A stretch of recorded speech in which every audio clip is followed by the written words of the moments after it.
Hello everyone, welcome to Everything Arsenal, and this is the latest transfer news. Now we have an update on Rodrygo and a couple of other players, and from a very credible source in regards to Rodrygo, we'll also talk about our latest injury reports. But first, let's jump into the news that has come out today. We've obviously talked about Rodrygo the last couple of days from different journalists, but this is what Florian Plettenberg has had to say today.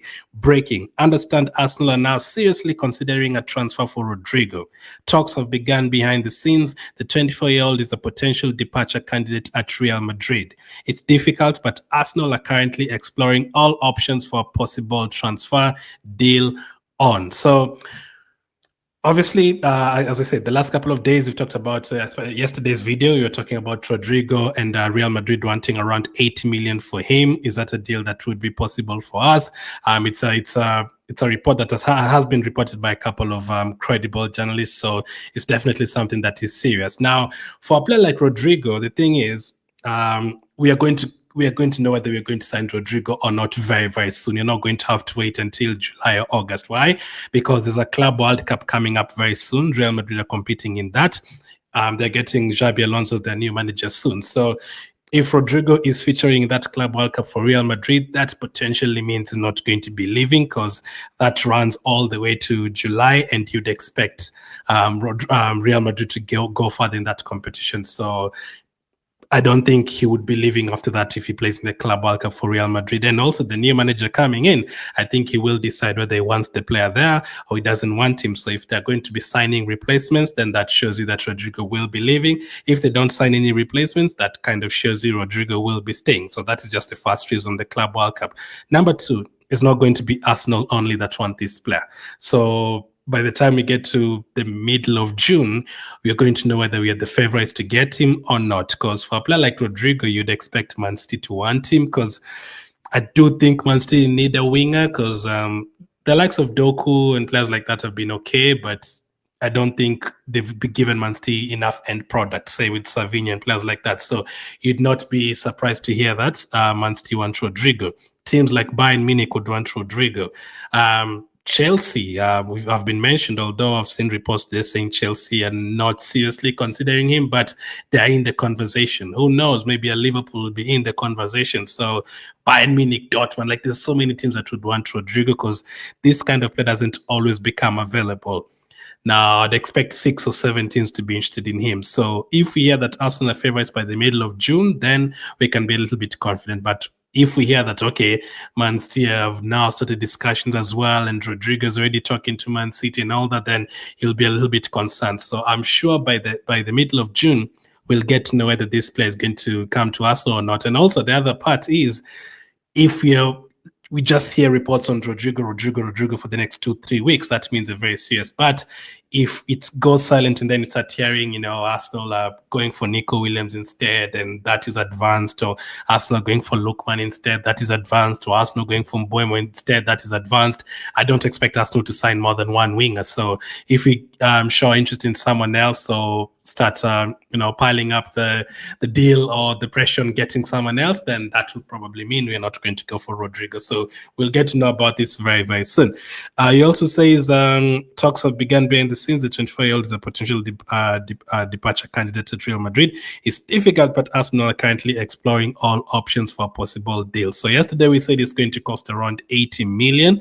Now, personally, I would have wanted us to sign a striker first, but again, it depends. I think with all these deals, these players that we want, Gyökeres, Rodrygo, Lookman, I think if you want these players, you're going to have to get the deals done in June, because I don't think any of them are going to be available in July or August. You're going to have to start looking for backups and basically the remaining the crumbs remaining in the pot and all that, because all the big players will have gone to other teams, because this is going to be a busy transfer window. Teams like Man City and Newcastle are going to be looking for players. Barcelona will be looking for players, so there's no time to waste. And that's why we've been told that our directors talked to more than 15 attacking players, and Rodrygo is one of them. So first of all, I'm very happy to know that we are linked to such kind of players. 5-6 years ago, we'd never been linked to such kind of players. So for us to be linked to Rodrygo, that is a huge thing for us, because actually thinking that we might actually get him, that is even crazier. So let's see how this one goes. If you're going to get him, you're going to have to splash that 80 to 85 million pounds. I don't think it's going to be. At first, they reported 100 million, but that was in euros, so it's around 85 million pounds. But I don't think it's going to go any lesser than that. Real Madrid rarely sell big players like this, but if you're going to buy one from them, it's going to be 80, 85 million pounds. So let's see how it goes. Excited, but let's hope we do get these big signings. If you go with Rodrygo and Gyökeres into next season, like the mood would be so much higher than what it was heading into this past season or this kind of season. It would be a huge deal. So let's see how this one goes. This has been reported by Florian Plattenberg. So let's see if we get any more news. Now, if that doesn't happen, there's other wingers who've been linked to like Mbeumo. So according to some C, Arsenal are targeting players they believe are currently undervalued but have significant potential. Joan Garcia, Bryan Mbeumo, and Benjamin Sesko all fit that profile. Now, for Benjamin Sesko, I think that is like our main target. I think that has been our main target for the last 2 years.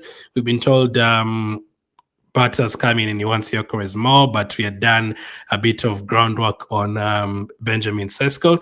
But we've also been told that his release clause has gone up. It's no longer the 50, 55 million pounds has gone up to like 70, 75 million. So he's no longer like cheap, like he used to be last season. So as of now, Gyökeres is a cheaper asset than Sesko. For me, I think it's a no-brainer. You have to get Gyökeres. Now, it depends. Tonight, there's a final between United and Tottenham. If United win, does Gyökeres want to go and play for Amorim like he used to play for him at Sporting? That also becomes a thing. So you really have to do the groundwork on all of these players, because we're not going to be the only ones wanting them. Even United might end up getting Gyökeres if they make Champions League. That's the thing. You have to be very serious and you have to be very quick in trying to get these deals done. And it's a lot of work for Barton and Atita, but that's the kind of position we've left ourselves in, and we have to be very serious and very quick in this transfer window. He also mentions Bryan Mbeumo, market opportunity. You are told is going to cost around 50 million. This is a tricky one. Is he going to be a backup for Saka if he joined Arsenal? Is he going to play as a false nine? Is he going to be on the left wing? Is he going to agree to join Arsenal? And if our first team spot is not guaranteed, I think Mbeumo is a first team player. So if you went to a team like Newcastle, you'd definitely start. Another team that would want him, he'd definitely start. Let's say if Salah had left Liverpool and then they want Mbeumo and you guarantee him a starting spot, he would join them. For us, I don't think we can guarantee him a starting spot. It would be nice having Saka, Gyökeres, Rodrygo starting, and then you look at the bench, you have Havertz, Mbeumo, Trossard, Martinelli. It would be great having all of those players in the team, but unfortunately, some of them are going to leave, and you're not going to get all the wingers that you want. You're only going to get one or two forward players. Although I want three, I think you're only going to get two. One, Garcia is the other one, a goalkeeper who's been linked to us a lot. Espanyol might be relegated this weekend. I think they're 17th, but if they lose and the other team wins, they could be relegated. So that will allow Juan Garcia to leave Espanyol for a cheaper fee. But just like the Mbeumo situation, Juan Garcia, does he really want to come to us and be a backup? Because for me, Raya has been one of our players of the season. I don't think you need to replace him. And Juan Garcia is linked to more than 10 teams from what we've been told. But a player like that costing around 20 million, 25 million, that is a bargain, because Juan Garcia is a very, very good goalkeeper. So we are involved in all of this discussion. So let's see what takes place over the next couple of weeks. The transfer window has not even opened. The season is not even over yet. But because the last couple of transfer windows, people haven't really spent that much money, and people have been worried about FFP and in our situation, we had a bad season, especially in the Premier League, and we've had a lot of injuries. We need to be very active in this transfer window. Teams have already started making deals or getting deals done, and discussions and talks and groundwork and all that so early in before the transfer window even opened.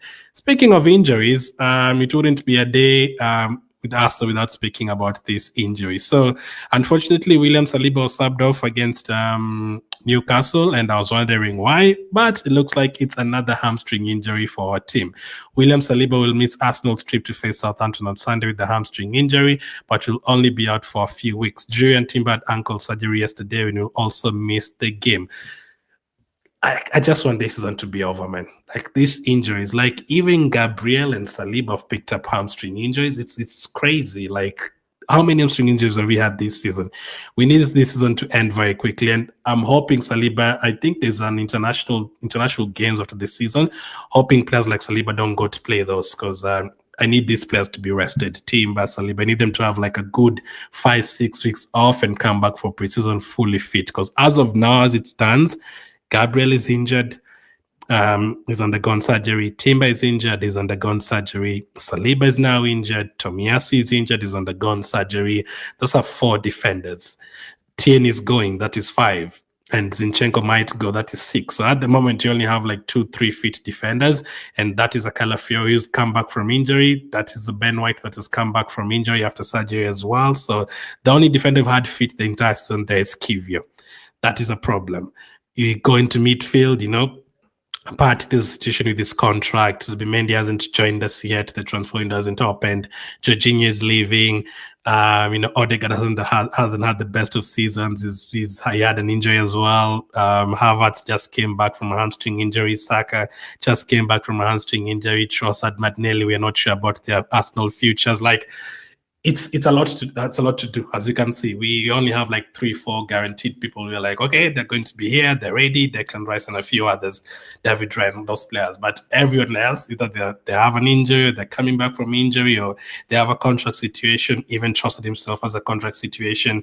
Like, it's a lot. I just need this season to end. Let's finish this game against Southampton with a win. We have enough players to finish that game, and then let's get everything done. Let's sort out the contract situations. Let's sort out the players who are going to be leaving. Let's sort out the players who are going to be joining us now. Let's hope the players who are currently injured recover and rest. And next season, let's have enough backup players for these guys, because this thing about playing Saliba and Gabriel and Havertz every single game, including Carabao Cup games, it's catching up to us. And we don't want to ruin these players completely until they get injured. And then that's when you're starting to get replacements. It's not ideal. So I'm imagining if you're in the Champions League final, who the hell would have played against Inter Milan? That would have been another problem. But we're not in that. We don't have that headache. So only one game to go. And then let's see what happens during these 3 months before the next season. Big 3 months. Let me know what you make of all that. Thank you for watching, and I'll catch up with you guys on the next one.